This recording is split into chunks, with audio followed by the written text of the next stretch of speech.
Hello, Mrs. Catherton.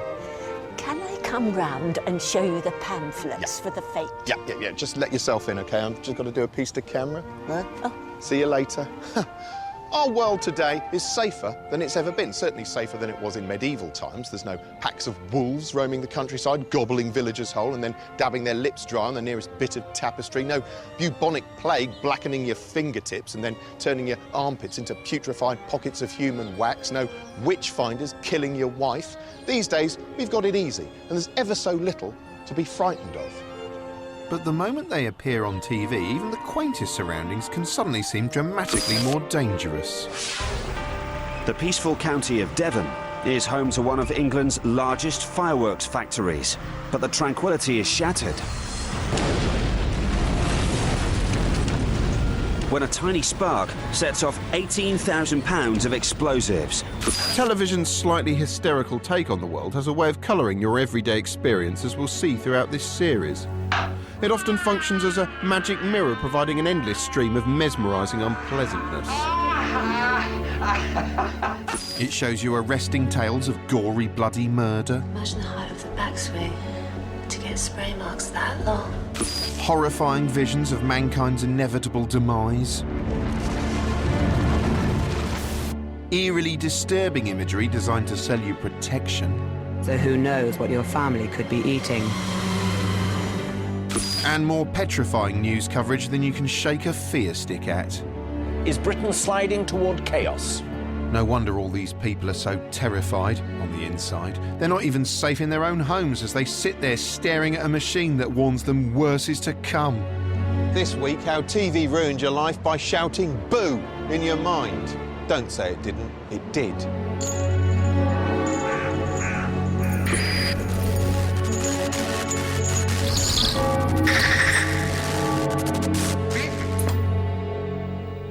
It can happen anywhere, to anyone.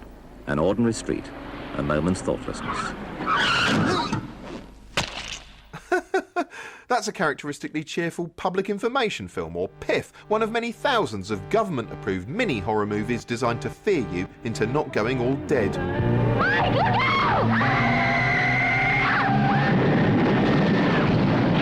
Early public information films consisted of patronising cartoons. A bicycle isn't at all under control when ridden freehand. Hysterical bollockings. Polish a floor, put a rug on it.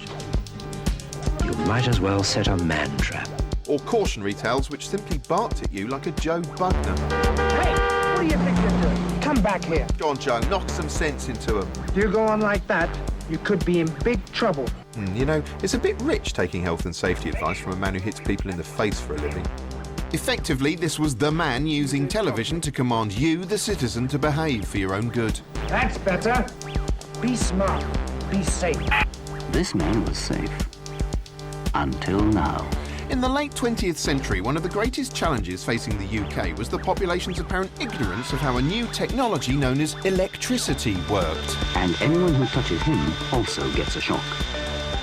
Compounding the issue, this widespread lack of knowledge coincided with a nationwide craze for leisure activities involving long conductive objects. Watch out! Oh, God. Those wires are alive. If you want to have fun and stay alive, keep away from overhead power lines. Yeah, and if you want to have fun but you're not fussed about staying alive, buy a kite. Watch out! Simply wouldn't have happened if he'd used a wooden kite. Idiot. In the light of such carnage, playing with an object not directly attached to your hands might have seemed like a sensible option, unless, like famous electrocution victim Jimmy, you lobbed it up a substation and got pussy whipped into retrieving it. Go on, get it. Push me that bit of wood. Careful, Jimmy, you don't want to get splinters breaking into that high-voltage substation.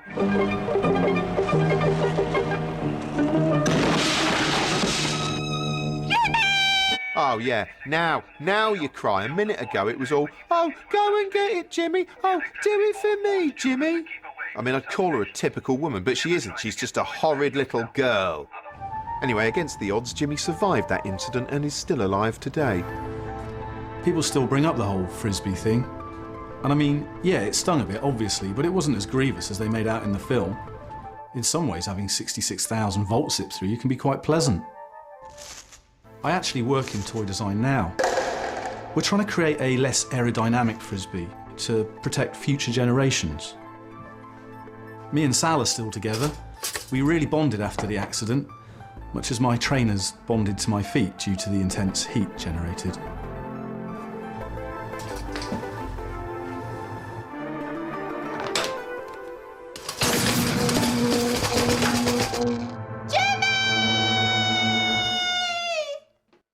As we've seen, many early Piffs had a nakedly bossy hue. But today the establishment holds less sway and the man in the street no longer responds to the voice of authority ordering them about. What would you say if David Cameron told you not to throw a Frisbee up a pylon? I'd do it anyway. Hence, Piffs have changed tack and the authoritarian instruction has largely been removed, leaving behind nothing but cold horror in its wake. Today's Piffs are little more than a ruthless cavalcade of raw physical horror, gory slapstick and jaw-droppingly morbid appeals to personal guilt. Ah, typical kids today, just lying around. Peekaboo! Cheer up, mate, at least you got a free draft excluder out of it. But in our putrid modern hell, it's not just cars and pylons that'll hurt you. No, you're a danger to yourself. If you're not puffing your way to a personal clogged pipe Armageddon, you're boozing yourself dumb and tumbling from a scaffold, or Pete Docketying yourself before heading out on the tiles. Rather than using calm reason, most corrective television uses fear to hammer its message home. It's one of the most powerful ways to grab an audience's attention. But why? Well, for one thing, no matter how sophisticated we humans appear to be with our fancy shoes and Nintendo Wiis and whatnot, our brains are still cursed with a paleo-mammalian limbic system which the modern iPad-owning part of us can't control. Our fear responses are governed by twin almond-shaped clusters of nuclei known as the amygdalae, sort of primitive reactionary mind nuts beyond the reach of human intellect, a bit like TalkSport presenters. The point of the amygdalae is essentially protection. You're supposed to be stimulated when confronted by a loud noise or a sudden movement because, well, it could be a lion leaping in to attack you. That's why it's almost impossible to ignore anything which seems like a threat, be it a lion or a scary newsreader. A strong possibility of attack. The spectre of Irish terrorism returns to British soil. The amygdalae are also thought to be closely associated with memory, so if you have an unpleasant experience and your amygdalae are stimulated, an association quickly forms in your head. That's why the man uses scare tactics to mould your behaviour from an early age. But when you're a kid, it's not just the stuff that's meant to be frightening that's frightening. That's because children's entertainment has long been a quite hideously disturbing carnival of grotesque imagery, and kids' TV is no different. When I was a child, I was scared of all manner of ostensibly innocent things, such as the manic cackling witch Fenella who lent an air of demented menace to the otherwise charming Chorlton and the Wheelies. Then there was Pipkins, a downbeat lo-fi take on Sesame Street in which a gang of grimy puppets who seemed to be living in some kind of squat wrestled with existential dilemmas. Why do people have to die? Why can't they just live forever? Because that's the way it is, Top-Off. Everything and everybody has to die. That's just the way it is. Look, I'm going to put the kettle on and make a cup of tea. Sure you'll feel better after that. God, and if the concept of death has blown Top-Off's mind, imagine how he'll react when he realises he can't taste that cup of tea because his tongue's made of felt. My enjoyment of the ostensibly harmless Jigsaw was also tempered by regular sightings of Mr. Nosy Bonk, a walking phallic symbol who appeared to have stepped straight out of a prepubescent nightmare. A lot of kids' TV was so creepy it sometimes seemed the people behind it were deliberately trying to scare the viewer with eerie imagery, and the scarier a kids' show was, the more likely it'll have lodged in our collective memory. I'm talking, of course, about Orlov. Do you remember Orlov? He was a kind of egg-shaped thing. Just for the purposes of this, could you say that you do remember him? Okay. Yeah. Yeah. Do you remember Orlov? Yeah, I remember him. What did he look like? Shape of an egg. And now on BBC One, egg-shaped animation which everyone in the nation is certain to remember in 30 years' time. Orlov.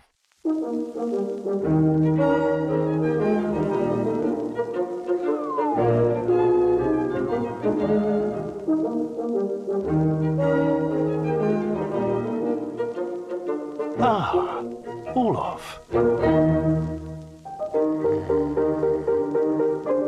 Orlov's enjoying an afternoon snooze. someone's not happy. That's his nest. What's going on in that little bird's mind? I suppose all animals are ultimately unknowable, even our parents. Little birdie's going up top, and he's got an audience. We're all passive observers of what follows. I wouldn't do that. Now, everything is over. The actors leave the stage.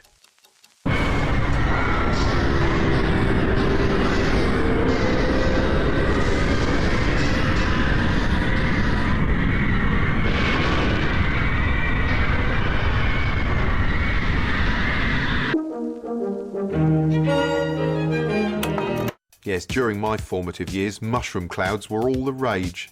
Britain's doctors say 33 million people in this country may be killed and injured in a nuclear war.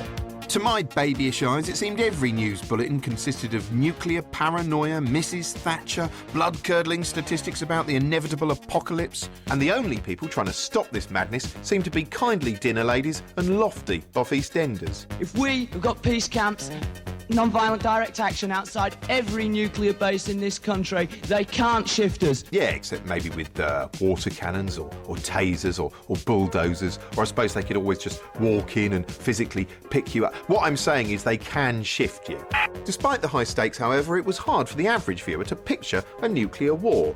I mean, we'd seen what happened in Hiroshima, but that was black and white and crackly and seemed to mainly affect Japanese people living in the 1940s, so it didn't really count. What the average Brit needed was a no-nonsense visual guide to what could happen, and hallelujah, that's precisely what they got. In 1982, the BBC broadcast a QED special called A Guide to Armageddon, which simulated the consequences of 1 megaton nuclear bomb going pop a mile over St Paul's Cathedral. Apparently, the heat alone would be inconsiderate enough to slightly damage the cross on top of St Paul's, spoil a few windows, leave a Bible looking dog-eared, slightly devalue the contents of the National Gallery and boil the Serpentine a bit. It would be bad news for anyone who enjoys not burning to death in an incinerated car or bus, and even if you live 4 miles away and were hiding indoors, it was probably going to go down as one of your least favourite afternoons, especially if you've been looking forward to reading Woman's Own. In fact, if you were even vaguely nearby, your body would frazzle like a carbonised lamb chop unless you were standing as far away as Wimbledon, at which point at least one of your eyebrows would survive.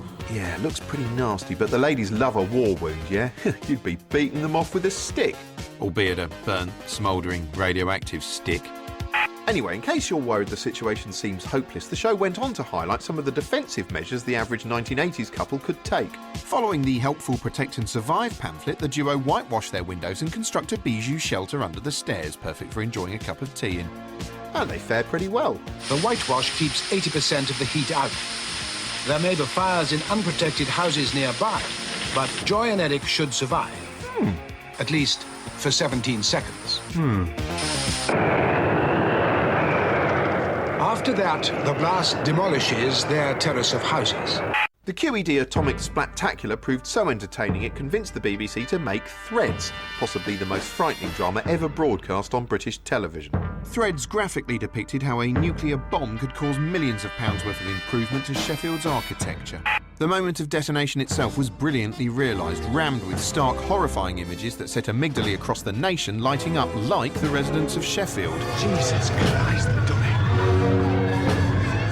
And then just when you think things can't get any worse, they do. Because Threads keeps going, trudging into the grim aftermath as Sheffield is transformed into an almost Plymouth-style wasteland in which people eat rats like they're cream buns and the cast of Last of the Summer Wine is hopelessly depressed. And even Ron Weasley isn't safe.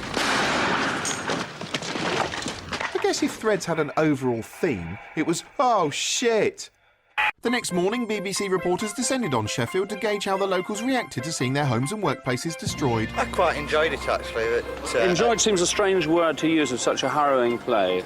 Yeah, it may be, but I didn't find it frightening at all. At around the same time, the Americans had a pop at nuclear drama themselves with the vaguely more upbeat The Day After, which starred Steve Guttenberg in a tale of everyday burning, screaming Americans. Just like Threads, it depicted billowing mushroom clouds, which looked a bit like the world's grooviest lava lamp. And a hilarious sequence in which a kiddywink gets a bit too much nuclear war in his eye. Anyway, Steve Guttenberg survives by hiding in a shop. Although the radiation does leave him looking a little less cocksure by the end.